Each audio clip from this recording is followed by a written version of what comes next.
Bonjour les gars, c'est juste un petit truc vite fait, hein. Je pense qu'on va même faire 10 minutes. C'est juste un petit live comme ça vite fait parce que, évidemment, nous devons vaquer à nos occupations. Bonjour, bonjour les gars, je me réveille à peine, hein. Je me réveille à peine. J'ai oublié d'enlever mon rouge à lèvres hier. J'étais fatiguée. Je me réveille. Bonjour les gars, bonjour, bonjour. Alors les gars, c'est comme ça vite fait. Je pense même pas qu'on aura le temps de partager, de faire les trucs de tous les jours là. C'est juste une petite adresse comme ça de 5 minutes, hein, vite fait, vite fait.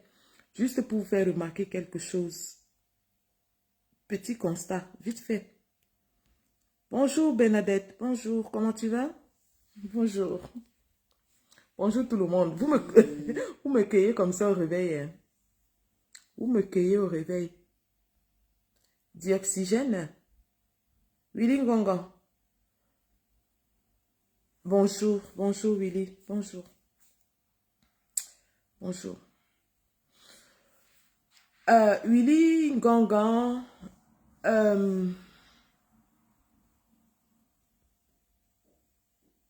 vous savez,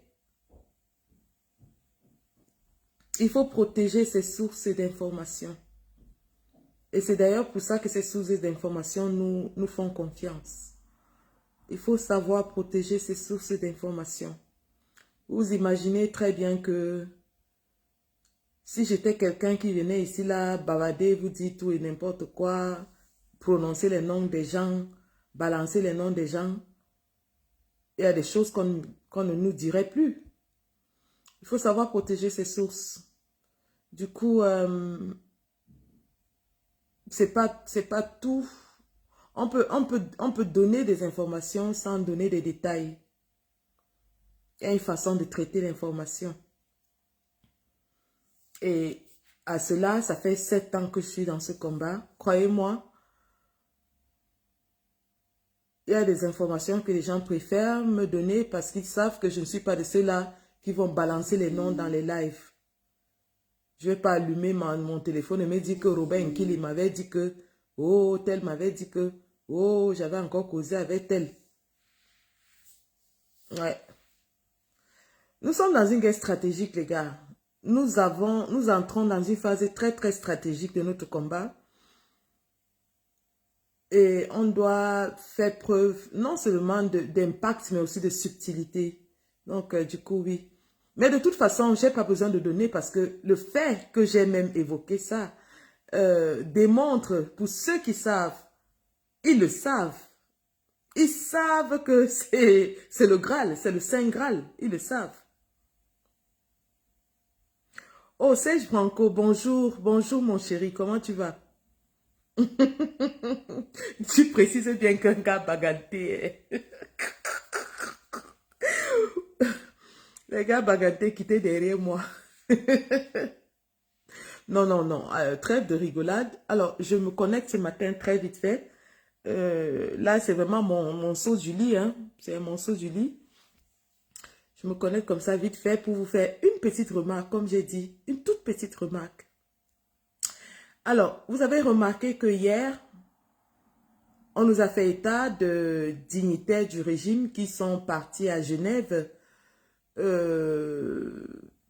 Soit ils ont été convoqués par Paul Biya, soit ils y vont parce que, bon voilà, les vraies choses sont en train de se passer à Genève en ce moment. Donc du coup, nous, en tant qu'observateurs, nous avons conclu que c'est le gré à gré qui est en train de se préparer à Genève. Donc parce qu'on ne peut pas avoir le chef de l'État qui est en Suisse depuis un certain temps. On n'a pas de ses nouvelles. On a toute sa famille, tous ses enfants. Je dis bien tous ses enfants sont en ce moment à Genève. On a sa famille, son frère, ses nièces, ainsi de suite, qui sont à Genève. On a quand même des indications sur ce que son état de santé est très critique. Et on sait aussi qu'au sein du gouvernement, en ce moment, il y a une guerre qui est en train de grogner entre les clans. Donc, vous vous imaginez très bien que la guerre des clans bat son plein maintenant que le chef est en train de donner des signes de sa sortie. Donc, autour du chef, normalement, vous avez le directeur du cabinet civil, probablement. Je ne sais pas s'il est au Cameroun ou bien s'il est déjà rentré à Genève. Vous avez le directeur du cabinet civil, vous avez le secrétaire général à la présidence, vous avez son épouse, vous avez tout son entourage normal. Or, dans l'entourage le plus proche du président de la République, donc, il y a une guerre sans merci qui est en train de s'opérer. Je dis bien une guerre sans merci. Une guerre froide et sans merci. Donc, Louis-Paul Motazeux, donc, qui est parti à Genève, l'analyse était que c'est sûrement pour préparer la succession parce que on prépare deux dauphins, un étant le fils Franck Biya, l'autre étant Louis-Paul Motazeux, qui est le ténor, entre guillemets, le pressenti, celui qui est pressenti dans le clan Boulou. Sauf que le clan Boulou, justement, ne détient pas encore, ou pas, cet ascendant sur l'autre clan. Alors, et vous savez, c'est toujours les informateurs qui nous donnent une idée de ce qui est en train de se passer à l'intérieur du sérail. Ce matin, on se réveille avec un poste de Boris Berthaud, qui, on le sait, aujourd'hui, travaille pour Louis-Paul Motazeux. Un poste de Boris Berthaud qui met en garde Bruno Bidjang sur le fait que on empêche à Motazeux d'aller voir le président. Alors, pourquoi est-ce que c'est important et pourquoi est-ce que nous en parlons?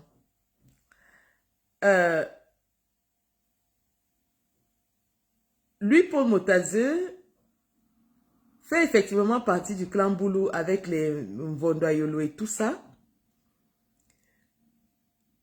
Le clan qui avait justement, qui était impliqué dans l'assassinat de Martinez Zogo. Et vous avez vu la prise de position de Boris Berthaud dans l'affaire Martinez Zogo. Sauf que Bruno Bidjang, à Pikoro, Bidjang à gauche, Bidjang à droite, lui-même était un des communicants de ce clan. Parce que lui, il était là à travers les hommes-lords des hommes-lords. À Pikoro. Donc, en théorie, à Pikoro et Bruno Bidjang normalement sont les joueurs du même camp, qui est FC Ligne 94. Est-ce que vous comprenez? Écoutez bien, hein? Apikoro et Boris Berthaud jouent dans FC Ligne 94. En théorie, normalement.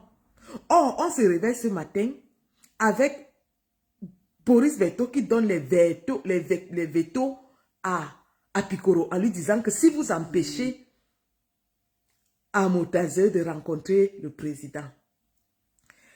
Pourquoi est-ce que Motazeux serait alors empêché de voir le président? Simplement, première chose, Motazeux serait allé à Genève de sa propre initiative. Parce que Paul Biya, dans son état actuel, n'est plus capable de convoquer qui que ce soit. Je répète, Paul Biya, dans son état actuel, n'est plus capable de convoquer qui que ce soit. Donc, tous ceux qui sont en train d'aller à Genève, là, le bal qui est en train de se faire à Genève, c'est chacun qui prend son initiative. Et si chacun prend son initiative, c'est parce qu'ils sentent que les vraies choses sont déjà en train de se passer à Genève et ils ne veulent pas être exclus. Ils ne veulent pas qu'on vienne leur dire. C'est chacun qui veut être là. Soit pour impacter les décisions, soit pour eux-mêmes prendre ces décisions. Donc la guerre des clans s'est déportée de Yaoundé à Genève. Genève, c'est la surface de réparation à l'heure où on parle. C'est à Genève que l'avenir de notre pays est en train de se décider. Donc, Motazeux est donc parti à Genève, soit disant que le chef de l'État veut le rencontrer, mais en réalité, si on empêche à Motazeux d'aller voir Paul Biya Paul Biya n'est pas dans un état de convoquer Motazeux et Paul Biya ne peut pas voir Motazeux. Pourquoi? Allez savoir pourquoi. Allez donc savoir pourquoi. Si cela empêche donc à Motazeux d'aller le voir, c'est parce qu'ils savent que Motazeux ne peut pas le voir. Parce que Paul Biya ne peut pas, n'aurait pas pu dans l'état actuel convoquer, il ne peut plus ni convoquer, ni voir qui que ce soit. Donc Motazeux a fait un coup de force, il voulait faire le forcing. Il voulait être sur place parce que je vous ai dit hier que ceux qui sont à Yaoundé n'ont pas l'info. Eux tous, ils sont dans chercher le mot. Tous les ministres qui sont à Yaoundé là, ils sont dans chercher le mot, ils n'ont pas l'info. Et donc ceux qui veulent avoir la vraie info, ceux qui pensent qu'ils sont dans le cercle fermé du chef de l'État, sont en train de venir à Genève pour voir eux-mêmes et entendre de leurs propres yeux et de leurs oreilles. Et Motazeux est de ceux-là. Pourquoi Motazeux est de ceux-là? Motazeux, c'est le neveu de Jeanne-Irène, de la feu Jeanne-Irène Biya. Motazeux, c'est le neveu de la feu Jeanne-Irène Biya et il a grandi entre les mains de Paul Biya. Entre les mains du couple, hein. Lui et son feu frère Roger Motazeux, ils avaient grandi entre les mains du couple présidentiel. Donc, il se considère comme le fils de Paul Biya. Je vous le dis parce que je le sais. Lui, Paul Motazeux, a fait le lycée classique de Saint-Mélima avec ma maman et avec mes bongo. Ils avaient sensiblement le même âge. Donc, du côté Akonolinga, lui, Paul Motazeux, est le cousin de Franck Biya, du côté Akonolinga. Parce que maman Jeanne-Irène était d'Akonolinga, comme mon arrière-grand-mère. Donc, lui, Paul Motazeux, a grandi entre les mains de Paul Biya et il estime que si Paul Biya est mal en point, il est un de ses fils, il devrait être à côté de son père. Sauf qu'il arrive à Genève, on lui empêche de voir le père. Qui empêche à Motazeux de voir le père? Il n'y a pas deux personnes à l'heure-ci. À l'heure-ci, il n'y a pas deux personnes qui ont accès soit au cadavre de Biya, soit à Biya malade. Il n'y a pas deux. Tous les gens que vous voyez là, les Mvondoayolo, les Ngongo, ils sont dehors, eux tous. La personne qui contrôle la situation à Genève, c'est Chantou. Je dis que tous ces gens-là, ils sont dehors. C'est Chantou qui contrôle la surface de réparation. Elle est sur place, n'a pian. Elle contrôle qui entre, qui sort. Voir Paul Biya qui elle décide de voir. Chantou a pris la situation en main. Or, on sait que Chantou et les Boulous ne sont pas en odeur de sainteté. Donc le clan Boulou est en débandade totale. Ça a cuit. Ça a cuit. Mais Chantal elle-même sait que si le père la coince, elle ne peut pas back au co. Elle connaît ce qu'on avait fait à Sylvia Bongo. Elle-même, elle n'a que le bahat qu'elle a fait aux deux clans. Elle n'échappera pas. Et elle est encore en train de faire le bahat. Elle est encore en train de faire le bahat. Elle sait, elle s'accroche. C'est-à-dire que comme une bouée de sauvetage, elle est accrochée là-bas à Genève. Elle ne lâche pas. Donc voilà, donc Motazeux qui partait croyant que son père est malade, il va aller s'asseoir au chevet de son père, il va échanger les calamincoul, il va lui donner les derniers conseils. Vous savez, quelqu'un, il se disait que peut-être le père est encore dans un état où il peut lui livrer 2-3 secrets. Sauf que le père, on l'a démontré hier de façon scientifique et médicale, le père ne peut plus. Et seule sa femme et 2 ou 3 personnes autour de lui savent. Et donc, ils ne peuvent pas laisser n'importe qui approcher. Le père ne peut plus. Il ne peut plus. Maintenant, le vice-président de l'Assemblée qu'on a fait monter, On dit toujours, on a fait monter, on ne sait même pas. Parce que la preuve aujourd'hui est qu'il y en a qui prennent leur propre initiative et vont à Genève. Parce qu'ils se disent qu'ils doivent être au cœur de ce qui va se décider là-bas. Le vice-président de l'Assemblée nationale qui est monté, où il monte pourquoi? Naï Sabi. Parce que de toutes les façons, qui monte, qui descende, même s'il a su l'intérim, son rôle c'est d'organiser les élections. Et il ne peut pas outrepasser ce rôle. Dès que la vacance du pouvoir et la mort de Paul Biya est déclarée, son rôle, justement, c'est d'organiser des élections dans les délais prévus par la Constitution. Donc lui, là, c'est même...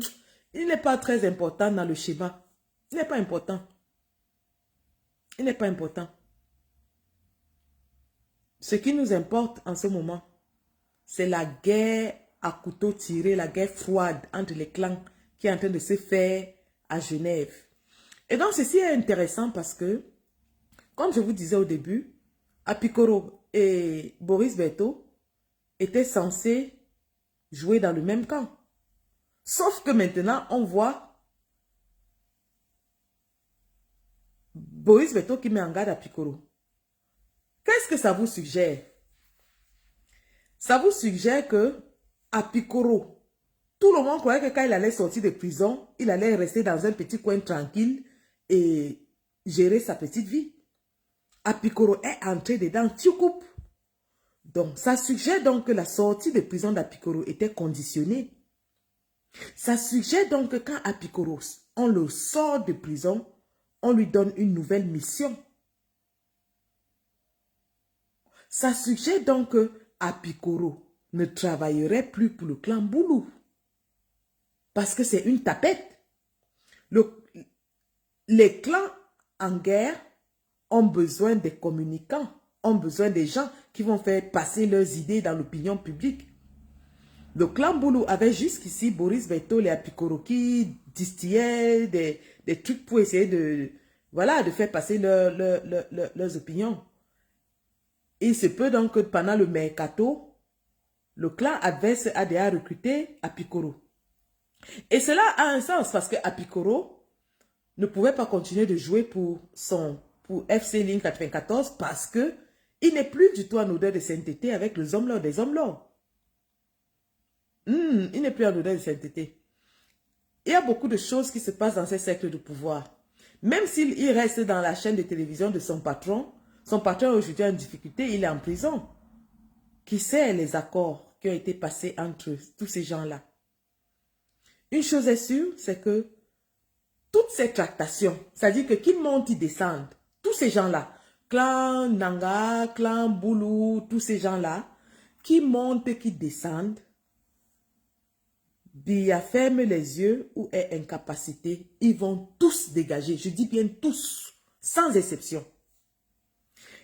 Et ceci est d'autant plus signifiant que le clan Boulou, par exemple, détient l'appareil du parti, c'est-à-dire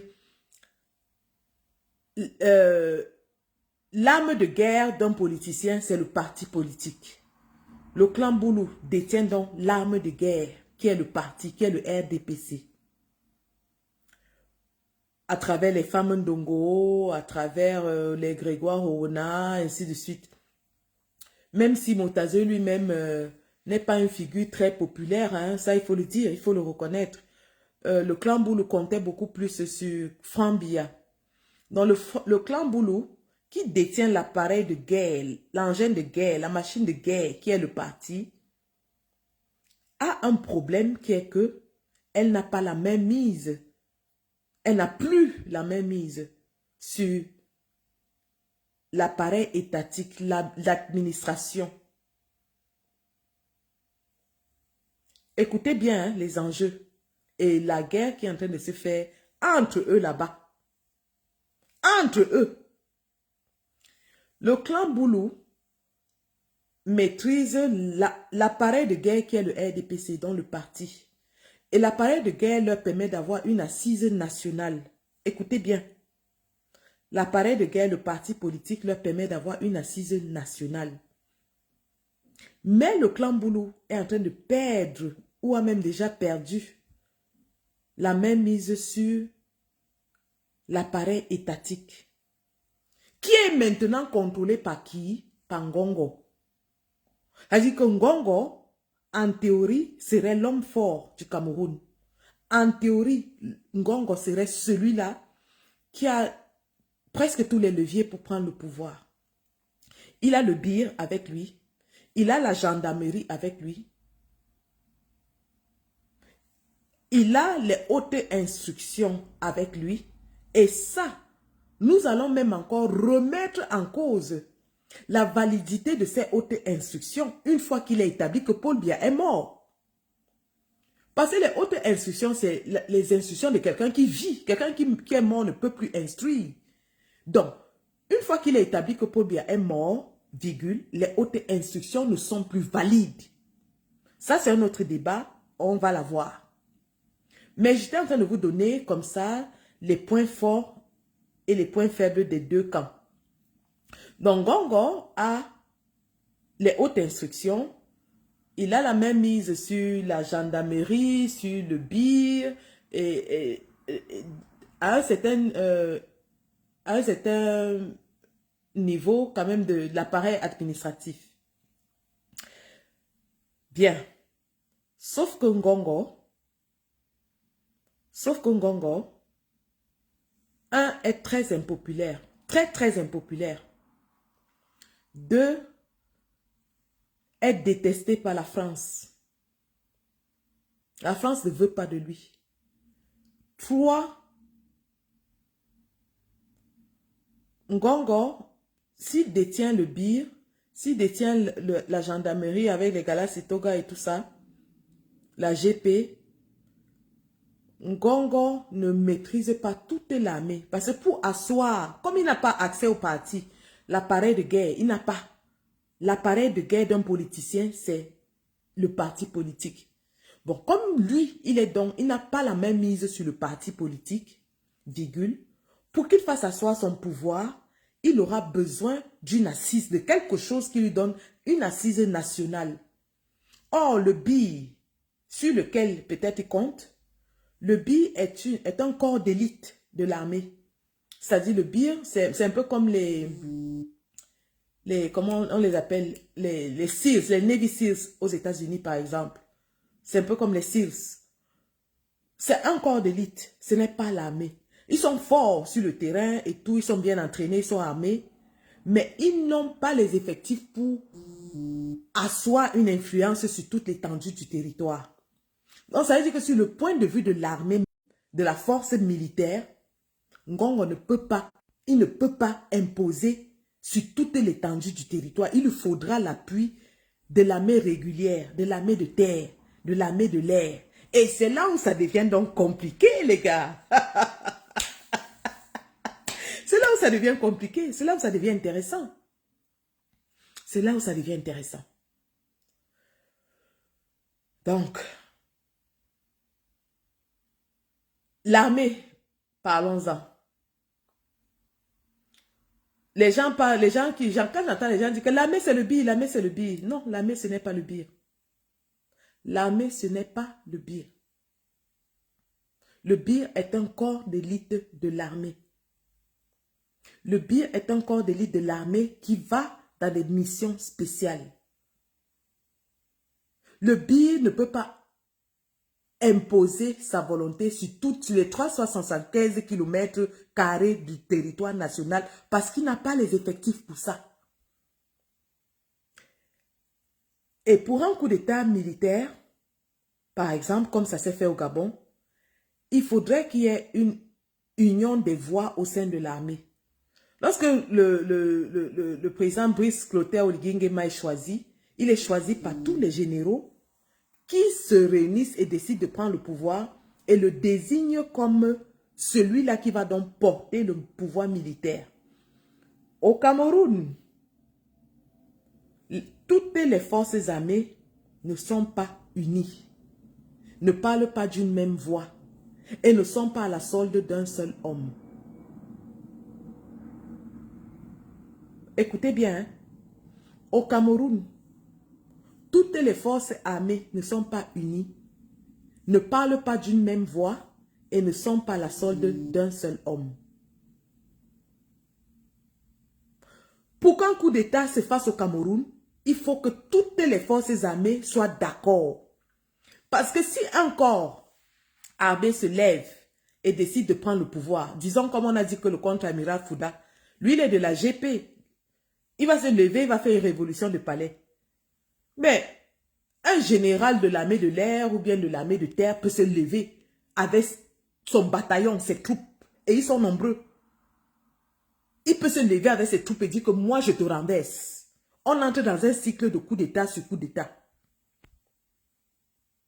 Parce qu'il n'y a pas l'union des armées. Du coup, ça fait que la France qui demande depuis de lui présenter un dauphin est dans l'embarras. La France n'a pas de dauphin politique. La France n'a pas de dauphin au sein de l'armée. La France est dans l'embarras. Le gouvernement lui-même est dans l'embarras. Parce que entre eux, c'est la guerre à couteau tiré. Et la vraie guerre, la preuve, écoutez déjà ce qui se passe à Genève. On chasse certaines personnes déjà à Genève. On est déjà en train de les chasser. Eux tous, ils sont dans le chercher le mot. Parce que moi-même, je suis dans la surface de réparation, les gars. Je vous ai dit que je suis en mission. Je suis en mission. Je suis à Genève en ce moment. Regardez, je suis à l'hôtel. Je suis à Genève depuis 3 jours. La surface de réparation, c'est Genève. C'est là-bas que ça se joue. C'est là-bas que tout est en train de se jouer. La situation du Cameroun est tellement confuse. Et c'est pour ça que les investisseurs étrangers sont en train de se retirer parce qu'ils ne voient pas clair dans le jeu du Cameroun. La seule option qui est claire, la seule chose sur laquelle tout le monde est d'accord, c'est qu'on doit organiser des élections. Or, ces gens savent que si on organise des élections, ils sont morts en guerre. Mais en ce moment, c'est la seule chose qui est claire. Il n'y a pas de successeur constitutionnel. Il n'y a pas de successeur désigné par Paul Biya. Il n'y a pas de successeur adoubé par le RDPC. Les clans se déchirent. L'armée n'est pas unifiée. La situation est dans les Bourgandjanga. Le Cameroun, c'est un cas spécial. C'est un patient très très spécial. Regardez que même la France, qui voulait commencer à s'ingérer, à influencer, se tient à l'écart depuis qu'on dit que le père est dans une situation un genre. Observez bien, hein? La France ne se mêle pas. Parce que la France ne sait plus où mettre de la tête. La France ne sait plus où mettre de la tête. On n'a pas présenté un dauphin clair à la France. La France, ce qu'elle fait souvent dans d'autres pays, c'est qu'elle-même, parce qu'eux-mêmes, ils analysent la situation de chaque pays. Hein. Ils ont leurs agents dans les pays. Ils ont... Alors, au Cameroun, le service de renseignement le plus développé autour du pouvoir, c'est le service israélien. Ça, on le sait. Mais croyez-moi, le service de renseignement le plus vaste et le plus infiltré au Cameroun, c'est le service français. Parce qu'au Cameroun, là, je dis que tout le monde est surveillé par la France. Ils écoutent tout le monde. Ils pénètrent partout. La France connaît exactement quelle est la situation du Cameroun. Ailleurs, normalement, quand la France observe le jeu politique, elle-même se permet souvent de choisir un dauphin dans l'arène politique qu'elle commence à entretenir pour lui donner le pouvoir.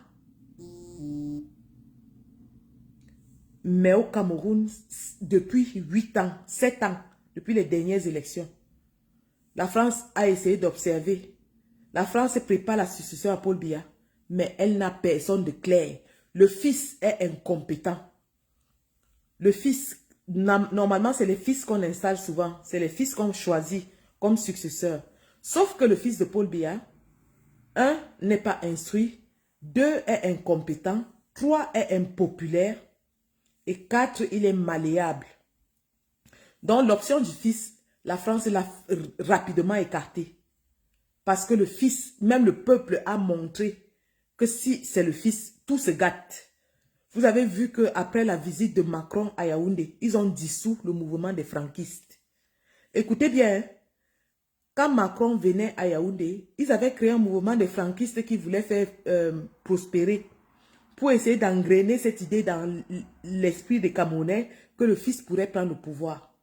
Mais notre opposition était tellement ferme et tellement vive que eux-mêmes, c'est pas quelqu'un, eux-mêmes ont dissous le mouvement des franquistes. Ça n'existe plus.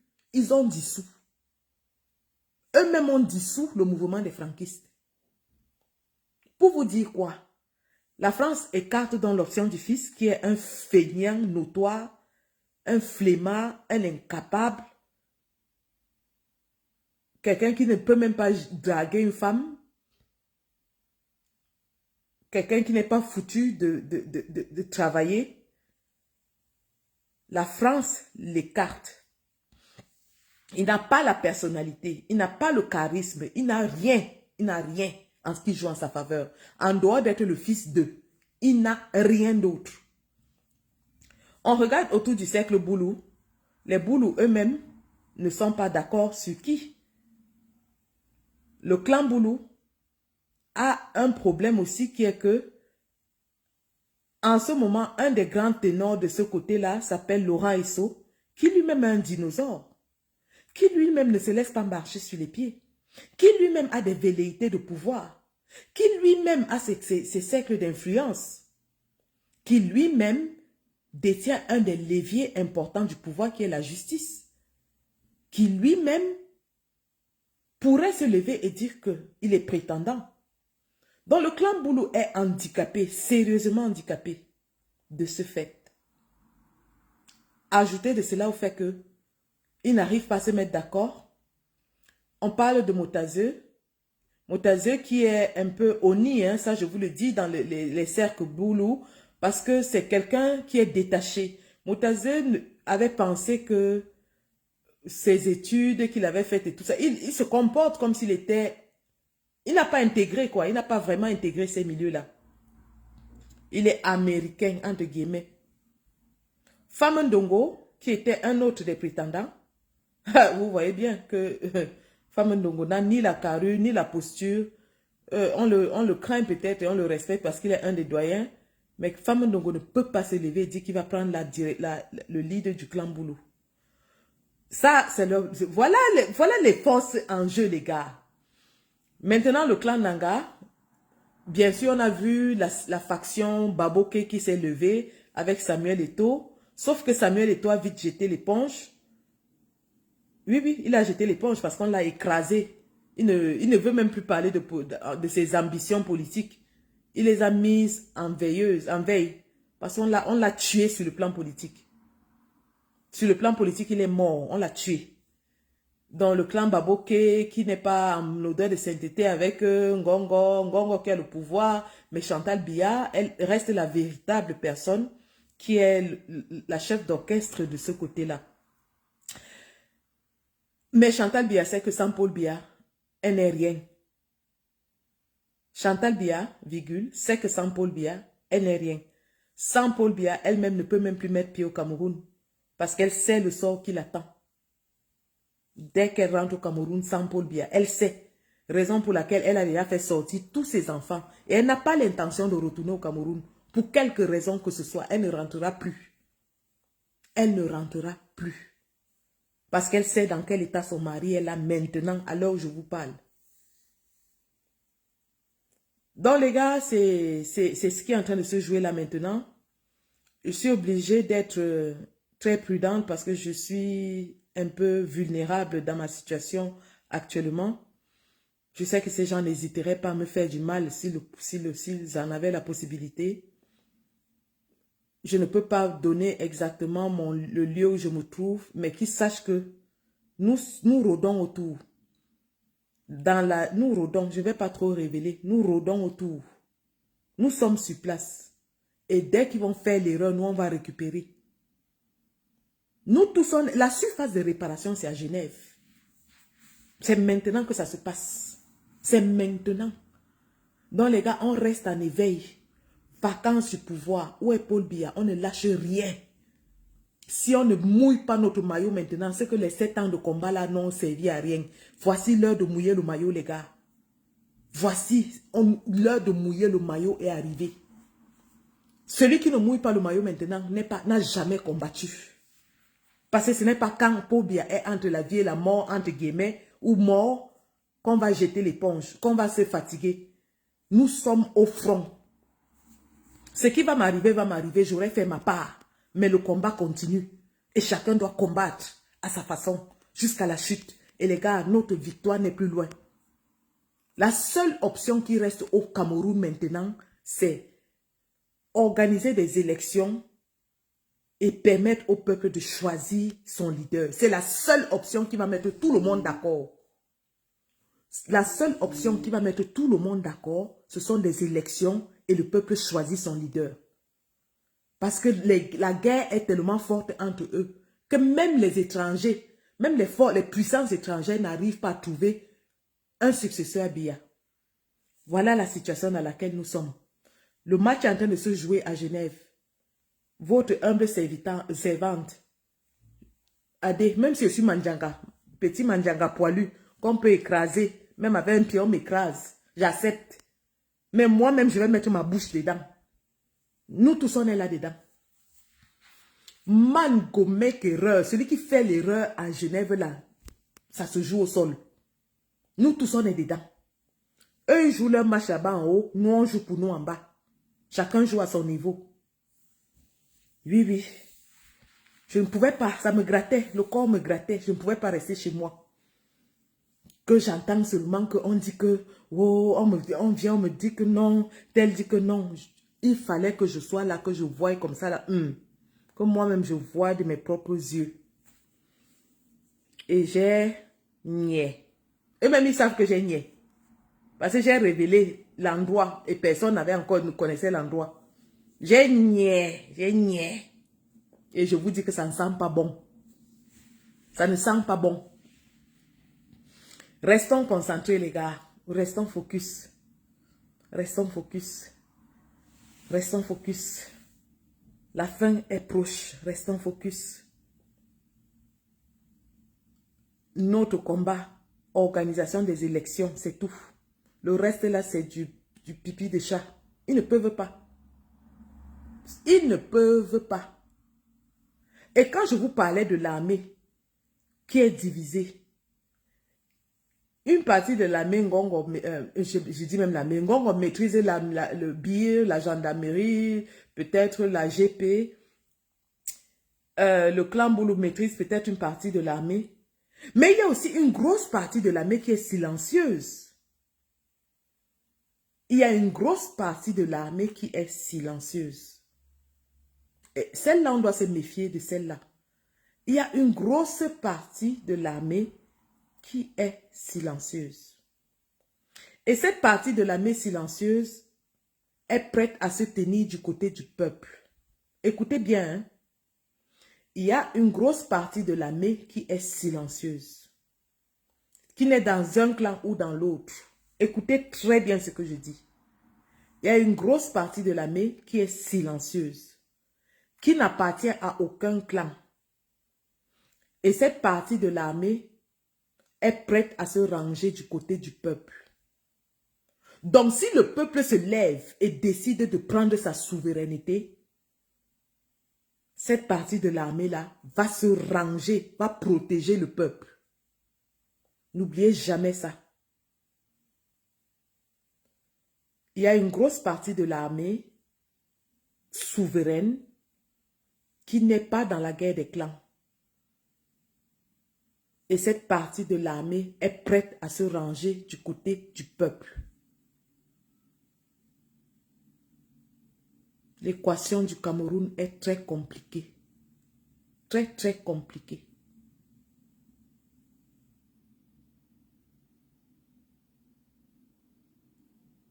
Donc, les gars, on reste focus. Vacances du pouvoir. La Constitution a prévu les mécanismes de dévolution du pouvoir en cas de vacances. Nous allons veiller à ce que ces mécanismes soient respectés et que les élections soient organisées. C'est la seule chose qui peut marcher en ce moment au Cameroun. toutes les autres équations ne marcheront pas. Et le monde entier le sait. C'est pour ça que la France se tient hors des guerres de clans. Voilà la situation actuelle. Nous allons continuer de glaner les informations parce que nous, les gens de underground, nous qui sommes en dessous du terrain, les souterrains, nous glanons des informations précieuses, très très précieuses. Nous avons des équipes qui sont sur place et qui infiltrent tous les milieux. Que ce soit le milieu sanitaire, que ce soit le milieu journalistique, que ce soit le milieu même politique. Nous avons réussi à tisser un petit réseau d'informations. Et nous travaillons. Nous sommes sur le terrain, les gars. Ça ne va pas se passer comme ils croient là. Nous tous, on va mettre notre bouche dedans. Nous tous. Taguez tous les médias du monde entier. Mediapart, nous devons faire un dossier spécial pour que Mediapart se saisisse de ce dossier. Les Wikileaks, l'information peut même sortir par Wikileaks. On a vu ce que Wikileaks peut faire. Nous pouvons aussi appuyer sur ce levier-là. Ils ne vont pas nous faire ce qui s'est passé ailleurs. Vous allez, ça va seulement... Ouais, quand le coquille cuit jusqu'à brûler, l'odeur sort. Ça va sortir. Veut ou pas. Ça va sortir. Donc les gars, on continue. Je ne voulais même pas être long. Je ne sais même pas combien de temps j'ai déjà parlé, mais il faut que je vaque à mes petites occupations parce que j'ai une petite feuille de route que je dois aussi observer à mon petit niveau, non. J'ai ma petite feuille de route que je dois observer à mon petit niveau. Donc, je vous laisse. Soyons vigilants. Soyons très, très vigilants. Les choses sérieuses sont en train de se passer. Et nous ne devons pas être laissés à la traîne. C'est nous qui devons donner le rythme. Et jusqu'ici, on le fait bien. Parce que grâce à notre pression, le gouvernement a paniqué. Grâce à notre pression, le gouvernement a fait des fautes communicationnelles. Grâce à notre pression, ils sont déjà en train de se précipiter. Ne lâchons rien. La pression continue. On va les presser comme le citron. On va les pousser dans leur dernier retranchement. On doit les amener à commettre la faute. Continuons seulement, les gars. Les réseaux sociaux, comme ils empêchent aux gens de communiquer dans les médias conventionnels, faisons des réseaux sociaux notre cheval de bataille. Et les réseaux sociaux ont une résonance internationale. Taguons tous les médias du monde. Faisons du bruit dans les réseaux sociaux. Partagez les lives. Partagez les posts. Paul Biya est où? Il faut qu'on crée un trend. Vacances du pouvoir au Cameroun. Que ça soit viral. Que ça soit partout. Arrêtez de venir me dire comment je suis belle. Comment je suis une grande combattante. Je n'ai pas besoin de ça. Je ne mange pas ça. Ça ne paye pas mon hôtel. Ça n'envoie pas mes enfants à l'école. Ce dont j'ai besoin, c'est que vous partagez les posts. Vous écrivez Paul Biya est où? Paul Biya est mort. Vacances du pouvoir. Si vous le faites, vous me rendez service. Quand vous le faites, vous me rendez service parce que vous créez un trend. Vous créez une histoire qui ne meurt pas dans les réseaux sociaux. Une histoire qui force l'attention du monde. C'est comme ça que vous devez nous soutenir. Partager un post, ça ne vous coûte rien. Même étant caché, vous pouvez partager. Écrire vacances du pouvoir ne vous coûte rien. Il faut qu'on envahisse les réseaux avec et que ça ne meure pas. Aucun buzz ne doit venir tuer l'absence de Paul Biya. Je dis bien aucun buzz. Que ce soit Maloxo, que ce soit Viviano, que ce soit les Aïcha Kamoazo, rien ne doit nous distraire. Je dis bien rien. Aucun buzz ne doit venir tuer la vacance du pouvoir. Si vous laissez que les lions indomptables ont fait ceci, ils sont importants, mais pour le moment là, c'est Paul Biya qu'on cherche. C'est Paul Biya qu'on cherche. Et c'est nous les talibans qui avons la télécommande de Facebook. C'est nous les talibans qui avons la télécommande de Facebook. Quand on décide d'être distrait, la toile est distraite.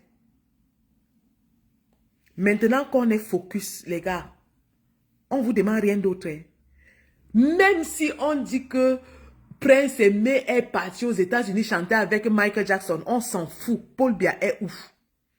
Même si on dit que des Bordeaux a bagarré dans la rue avec Malox, ils se sont déchirés les caleçons, on s'en fout. Paul Biya est où? Focus. Pour une fois dans notre vie, restons focus sur un sujet. Restons focus. On ne bouge pas de là. Vacances du pouvoir, où est Popol? On ne bouge pas de là. No bouging. C'est la seule chose que je vous demande, les gars. Le reste, c'est Dieu qui sait comment il nous protège. Nous sommes les petites gens. On n'a pas les moyens d'État. On n'a pas l'armée. Vous me voici, je n'ai pas de garde du corps. Donc, s'il me repère même, il peut venir me poignarder là où je suis. Et rien ne va faire. Rien ne va faire parce que je suis une petite personne. Ils peuvent me kidnapper, même me mettre dans l'avion comme on avait mis Guérandi. Je me retrouve au Cameroun, on va me violer, me torturer, me dépecer en morceaux. Rien ne va faire. Donc si nous qui sommes devant, on met nos vies en danger pour venir dans la gueule du loup, la seule chose que nous, on vous demande, c'est de rendre ça viral, de make some noise, make noise, make noise, make noise. Faites seulement le bruit. Faites seulement le bruit sur l'absence de Paul Biya. C'est tout ce qu'on vous demande. Make noise. Faites seulement le bruit. C'est ça qui est ça. Ouais. J'ai le cœur du Mboma. Vous comprenez, non? J'ai le cœur du lion. J'ai le cœur du lion. J'ai dit que l'affaire là ne peut pas m'échapper. Nous tous, on va jouer ça. Nous tous. On ne peut pas laisser ces gens-là nous entuber pendant des mois. On ne peut pas. On va les forcer.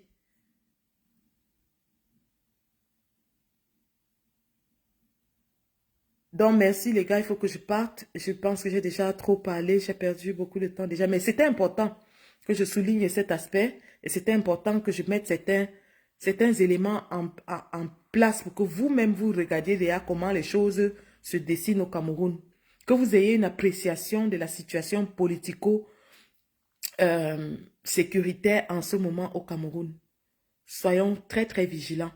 Et tous les agissements du gouvernement montrent que ils savent que c'est fini. Ils savent que c'est fini, les gars. On ne lâche rien. Faites du bruit autour de l'absence de Paul Biya. Faites du bruit. Faites du bruit, ne lâchez rien. Vacances du pouvoir, organisation des élections au Cameroun, c'est ça qui est ça.